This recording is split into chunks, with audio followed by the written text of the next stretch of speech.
একটি দল জুলাই সনদ বাস্তবায়নকে ঘিরে দখলদারিত্ব করছে বলে মন্তব্য করেছেন এনসিপির মুখ্য সমন্বয়ক নাসির উদ্দিন পাটোয়ারি। গণভোট ও নোট অফ ডিসেন্ট নিয়ে বিএনপি ও জামায়াত নিজেদের মাঝে সমঝোতা করছে বলেও জানান তিনি। দলটির আরেক নেতা সারোয়ার তুষার সামাজিক যোগাযোগ মাধ্যমে বিএনপির না ভোটের ক্যাম্পেইনকে আত্মঘাতী সিদ্ধান্ত বলে মন্তব্য করেছেন। রাশেদ আনিসের প্রতিবেদনে বিস্তারিত। সানবিট সব দিবে সামাল। সানবিট ম্যাজিক প্রেস ডিশওয়াশিং এর মাথা ঘোরানো সলিউশন।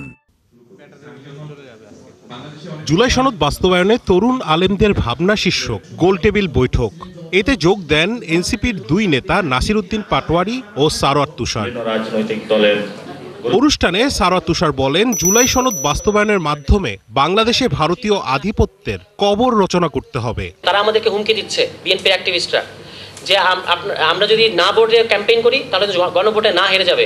আমি এখানে চ্যালেঞ্জ করে বলতে চাই, বিএনপির 33 থেকে 35% না ভোটের পরেও বাকি 65% বাংলাদেশের মানুষ বিপুল ভোটে গণভোটকে হ্যাঁ ভোটে পরিণত করবে। জুলাই সনদের মধ্য দিয়ে বাংলাদেশে ভারতীয় আধিপত্যবাদের চূড়ান্ত কবর রচনা করতে হবে। নোট অফ ডিসেন্ট ও গণভোট নিয়ে বড় দুই দল সমঝোতার পথে হাঁটছে বলে জানান নাসির উদ্দিন পাটোয়ারি। বড় দুইটি দলের মধ্যে এই জুলাই সনদ একটা হলো ভোটের জন্য দর কষাকষির সনদ হয়ে গিয়েছে। সংসদ ভবনের রুমে গিয়ে কেউ নাকি যিনি এগুলা লেখালেখি করেছেন সেখানে হলো গুন্ডামি করেছেন। আমরা সেই দলিল প্রমাণ উপস্থাপন করবো। একটি বড় দল থেকে এই ধরনের গুন্ডামি করা হয়েছে।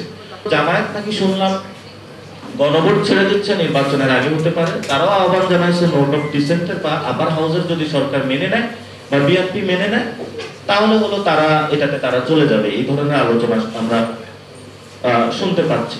গণভোটের খরচ নিয়ে বিএনপির সাম্প্রতিক মন্তব্য প্রসঙ্গে নাসির উদ্দিন পাটোয়ারি জানান, আয়োজনের টাকা নিয়ে বিএনপির আপত্তি থাকা উচিত নয়। গণভোটের জন্য নাকি বিএনপির থেকে একটি দাবি উত্থাপন করা হয়েছে যে এটাতে নাকি অনেক টাকা খরচ হবে। এই গণঅভ্যুত্থানের পরে বিএনপির একটা গডফাদার, একটা আসনের একটা লোক যে চাঁদাবাজি করেছে, ওই টাকা দিয়েই তো গণভোট আয়োজন করা যায় বাংলাদেশে। জুলাই সনদ বাস্তবায়ন আদেশ প্রধান উপদেষ্টাকেই স্বাক্ষর করতে হবে। এতে রাষ্ট্রপতি স্বাক্ষর করলে তিনি বঙ্গভবনে থাকতে পারবেন কিনা সেই বিষয়ে সন্দিহান বলেও মন্তব্য করেন নাসির। যদি এই সাইন হয় তাহলে বঙ্গভবনে থাকতে পারবে কিনা সেটাও আমরা নিশ্চয়তা বিধান করতে পারবেন। রাশেদ আনিস, ৭১, ঢাকা।